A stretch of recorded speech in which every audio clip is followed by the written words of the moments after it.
Sendo Deus a própria bondade e fonte de toda benignidade, o pecado, seu exato oposto, é, consequentemente, a fonte de toda maldade.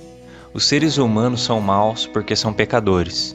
Algumas pessoas perguntam por que coisas ruins acontecem, por que os homens são capazes de fazer atrocidades e cometerem crimes dos mais vis e cruéis.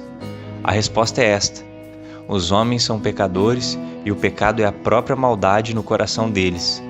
O pecado, portanto, é uma maldade e malignidade arraigada nos corações dos homens, transformando-os em verdadeiras fontes de perversidades e coisas ruins e detestáveis. O homem é mau, pois sua natureza é má. O profeta Ezequiel, no capítulo 24 de seu livro, compara a maldade e violência do povo de sua época a uma panela encrostada com gordura e ferrugem, onde a crosta ou escuma é o pecado e a panela é o coração. Usando dessa analogia, o Senhor ameaça aqueles pecadores. Ai da cidade sanguinária, da panela que escuma, e cuja sua escuma não saiu dela. Ai da cidade sanguinária, também eu farei uma grande fogueira, então a porás vazia sobre as suas brasas, para que ela aqueça, e se queime a sua ferrugem e se funda a sua imundícia no meio dela, nos versículos 6, 9 e 11. Essa maldade própria dos seres humanos é uma espécie de crosta e ferrugem que se fundiram ao coração deles. O pecado e a maldade no coração dos homens se tornou uma espécie de crosta fundida. Paulo, no capítulo 7 de sua carta aos Romanos, também descreve o pecado como essa espécie de malícia fundida e arraigada no coração, uma maldade própria e que faz parte da constituição de homens e mulheres, uma maldade que acompanhava o próprio apóstolo. Porque eu sei que em mim, isto é, na minha carne, não habita bem algum, e com efeito o querer está em mim, mas não consigo realizar o bem. Porque não faço o bem que quero, mas o mal que não quero, esse faço. Ora, se eu faço o que não quero, já não o faço eu, mas o pecado que habita em mim.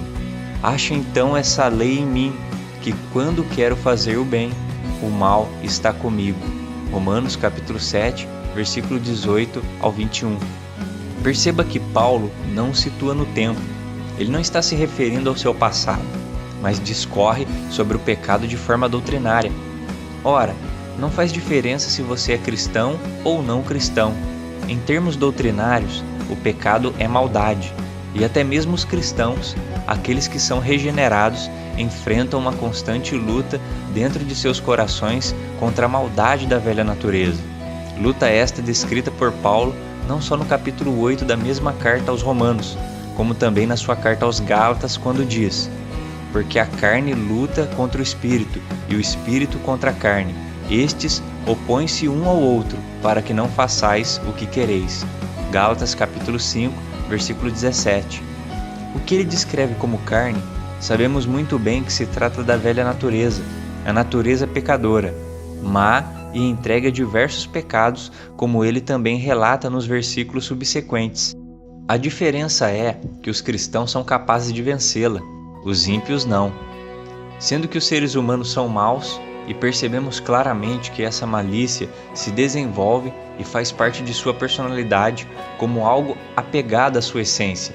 Embora as maldades cometidas pelos homens podem ser desenvolvidas por aprendizado, acreditamos piamente que uma criança sendo educada e ensinada dentro da religião e rodeada de toda boa moralidade desenvolve inevitavelmente emoções, inclinações e sentimentos perversos, visto que a inveja, a ganância, a cobiça, a selvageria, a lascívia e todo tipo de imoralidade se desenvolvem juntos com todos os seus outros atributos. A maldade é congênita e somente pode ser contida, mas não arrancada dos seres humanos. Essa era uma das finalidades da lei dada a Moisés: conter e refrear o pecado através de duras ameaças. Deus, ao dar testemunho dos homens ainda no início das gerações, diz: porque a imaginação do coração do homem é má desde a sua meninice, ou infância. Gênesis capítulo 8, versículo 21. E este foi o grande motivo de Deus ter trazido destruição ao mundo antigo, pois não havia remédio para a sua maldade sobre a terra. E viu o Senhor que a maldade do homem se multiplicara sobre a terra, e que toda a imaginação dos pensamentos de seu coração era só má continuamente. Gênesis capítulo 6, versículo 5. Pode ser percebida, na leitura dos profetas, a doutrina do pecado que está muito bem definida. A figura utilizada pelo profeta Jeremias, por exemplo, se assemelha àquela utilizada pelo profeta Ezequiel. Nas palavras de Jeremias, o pecado dos homens, sua maldade, é descrita como uma marca feita com ponteiro de metal em seus corações. O pecado de Judá está escrito com um ponteiro de ferro, com ponta de diamante, gravado na tábua de seu coração e nos ângulos de seus altares. Jeremias capítulo 17, versículo 1. Ninguém pode se colocar diante de Deus e dizer: eu tenho um coração puro, eu sou bom, não tenho maldade no coração. Ninguém pode dizer que não tem pecados, que não tem desvarios no coração. Desde o início das gerações dos homens, desde sua queda, os seres humanos têm nascido sem qualquer testemunho dos céus.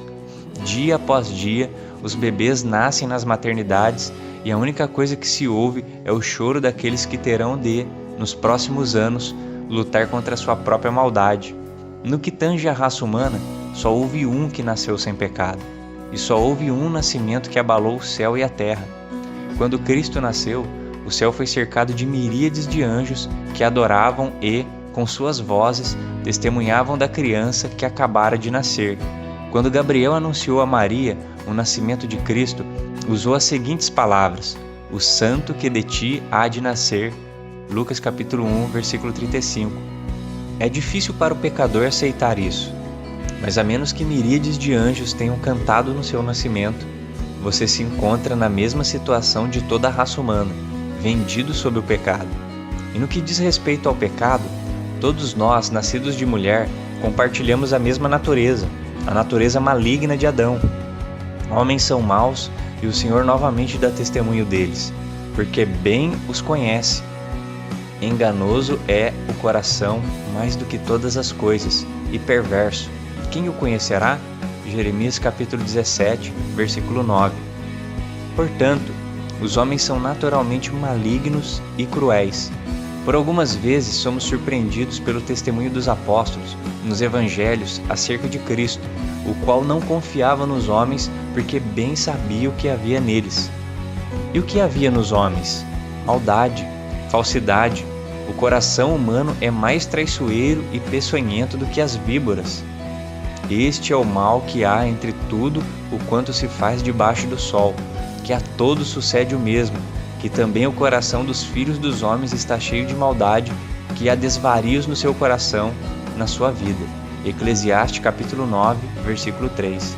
Além de todas as coisas já anunciadas, adiciona-se o fato de que o coração do pecador é uma espécie de fábrica de malícias, onde são confeccionados todos os tipos de pecados, de maldades e de crueldades. A perversidade e o pecado não se tratam de algo externo, que em algum momento da vida é adicionado ao pecador. Não se trata de um acessório. Pelo contrário, todos os pecados e perversidades fluem do coração. Mas o que sai da boca procede do coração, e isso contamina o homem, porque do coração procedem os maus pensamentos, mortes, adultérios, prostituição, furtos, falsos testemunhos e blasfêmias.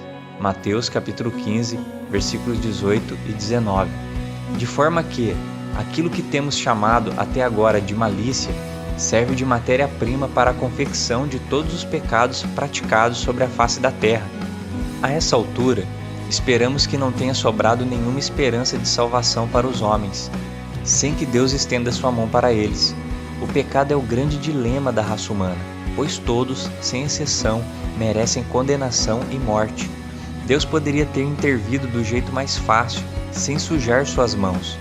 Poderia ele ter enviado torrentes de águas como fez no dilúvio. Poderia ter enviado chuvas de fogo do céu como fez nas cidades da Campina. Poderia ele ter enviado anjos com espadas para exterminar a miserável raça dos homens, como fez com os exércitos de Senaqueribe. Mas ele desceu até nós, sem pecado, e com todos aqueles que, ao se encontrarem com o Salvador e, crendo nele, compartilhou de sua natureza. Portanto, como pode Jesus Cristo libertar os homens desta miserável condição? A resposta é muito simples.